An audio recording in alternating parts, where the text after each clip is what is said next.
As of Saturday, Joe Biden is the president-elect down in the United States, and that raises all sorts of questions about implications for Canadian energy and climate policy.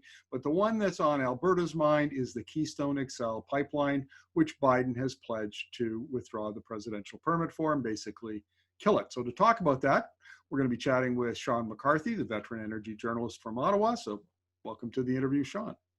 Hello, Markham. Thanks very much for inviting me. What is your take on Biden and the likelihood of KXL being allowed to proceed? I think KXL is facing a very difficult future under a Biden presidency for two big reasons. One is Biden is a moderate who made common cause with progressives in his party. And is going to be looking for some very high-profile ways to give them wins, to reward them for giving, for basically coming behind him the way they didn't for Hillary Clinton 4 years ago. And KXL is a very high-profile way to do that, killing KXL.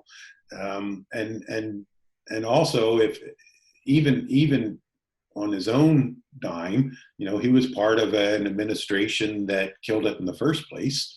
And if they don't win the Senate, if the Republicans hold the Senate as they now look like they're a very good chance of doing, Biden isn't going to get a lot of legislation, environmental and climate legislation through. So he's going to have to act through executive order and regulation. And again, this is one big high-profile executive order that he can enact. Now, the Canadian government has said that it will support Keystone XL. You're based in Ottawa and you cover energy politics all the time. What's your take on how the Ottawa will proceed on this file? Well, we've already heard from Foreign Affairs Minister Champagne that Canada wants KXL to go ahead and that they will be making that case to a Biden government administration. They certainly will be doing so publicly. I'm not sure, frankly, how much of that is for domestic consumption here, so that Albertans and those in Western Canada and conservatives generally see the Trudeau government standing up for them, and how much of it is serious horse trading. Give us KXL and we'll give you something else, because that's probably what it would take. But I think even if the Liberals were serious and were fighting as hard as Stephen Harper did back when it was the Obama administration, I just don't think the politics are there for KXL in the US. One thing I take away that we should not forget about the Harper attempt to get Keystone XL approved under Obama is really how ineffective that strategy was. I mean, we heard stories towards the end of 2015, as Obama was getting ready to cancel the permit, that people on the Hill would run the other way when they saw a Canadian ambassador or cabinet minister coming, because they were so sick and tired of the KXL pressure.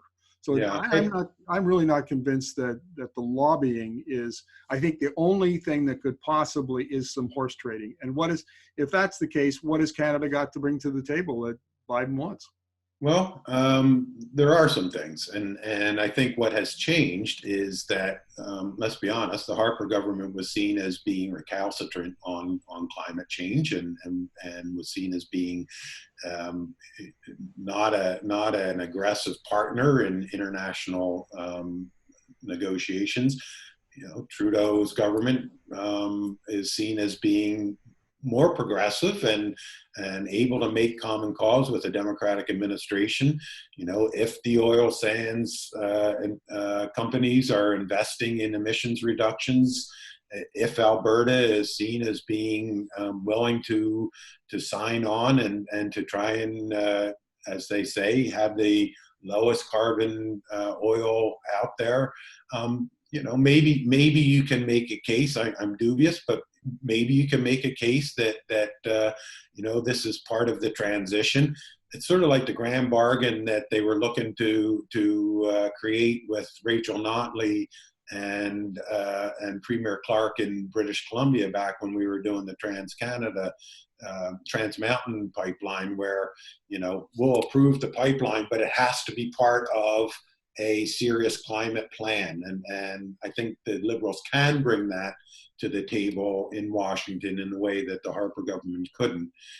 Will it be enough? I suspect not, but it certainly is a better hand to play than just give us this pipeline. Yeah, I argued 2-3 years ago that the only way that everything that Justin Trudeau did for Alberta was going to come with strings attached, climate strings. And I think we've seen that play out over and over again. I mean, there was the Trans Mountain expansion deal that he cut with Rachel Notley, but there was also, the recent COVID funding around emissions, abandoned wells, orphan wells. Right. And methane emissions as part of it as well, and disclosure of your climate risks and scenarios and so on. So yeah, they're definitely playing that card. Now, the Trudeau government in and of itself is seen by progressive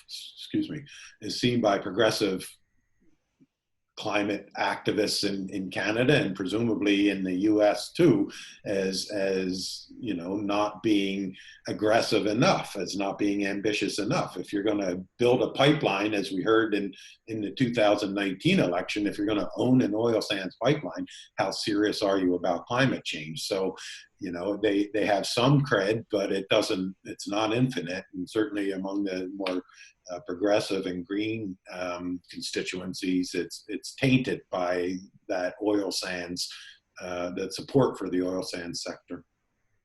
The Keystone XL on its own merits is a really tough sell to Biden, because if you look at his clean energy plan and the $2 trillion over 10 years climate plan that he's put up on his website, it's quite detailed.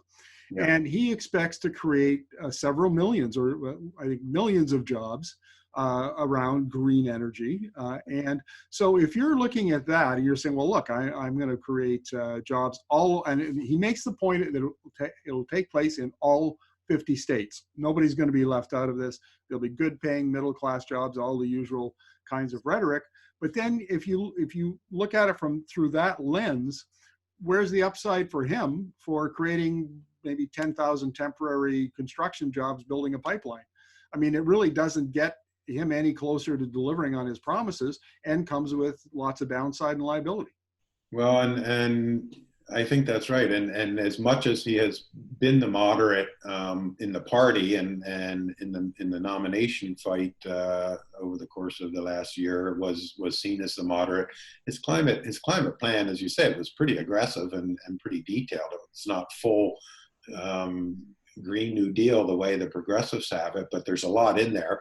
And let's not forget that he put some political capital on the line in terms of the transition to low carbon economy, when in the debate he actually said, no, we're transitioning off fossil fuels. And that may have cost him some support in Pennsylvania, which was a key state in the election. It cost some support presumably in Texas, which was in play. And that was a big deal. And you don't say that kind of thing, I don't think, lightly, and it was a pretty strong signal that this is not just campaigning and then not acting on it. I think now he's going to come into office facing a public health crisis and a economic crisis that's going to have to be dealt with. It's very similar to Obama, right? Coming in 2009, January 2009, with the economy falling off a cliff. So, and Biden will not have a Senate, and he's also talked about having to make deals with and common cause with Republicans to heal the country. So a lot of tension and a lot of being pulled in a lot of different directions, for sure. Final point, Shawn, and I made this point during a radio interview in Edmonton and got all sorts of flack from the listeners as a result. But I argue that this is a fork in the road for Alberta. This is an existential moment for Alberta. And it either now really gets grapples with this issue. It has a public debate about how its hydrocarbon economy can adapt to the new low carbon future. It either has it and it does make the adaptation more quickly, or we're going to look back at 2030, Albertans are, and realize they made a strategic error in 2020. What's your take on that? Well, I think that debate is happening, frankly, and I think a lot of the big oil companies are very much engaged in it. I think politically, the Kenney government has been slow to the table and still not fully engaged. But I mean, they are, hydrogen, carbon capture and storage, geothermal, small modular nuclear reactors. They are not completely in denial the way the Republicans in the United States have been. So, again, the election, I think that the election of a Democratic administration is going to be yet another sign, yet another impetus for them to realize that, you're not coming back and you're going to have to come to grips with this. And it doesn't help to posit a world you would like to see. You have to posit a world that's likely going to be your future in the next 10 or 20 years. So absolutely, this debate is not going to die down. It's only going to get more intense. And I think Albertans are engaged in it very much so. And there's a strong debate going on, and obviously a lot of assets in the ground that people don't want to see stranded. Shawn, thank you for your insights as always. All right, Markham. Thanks very much.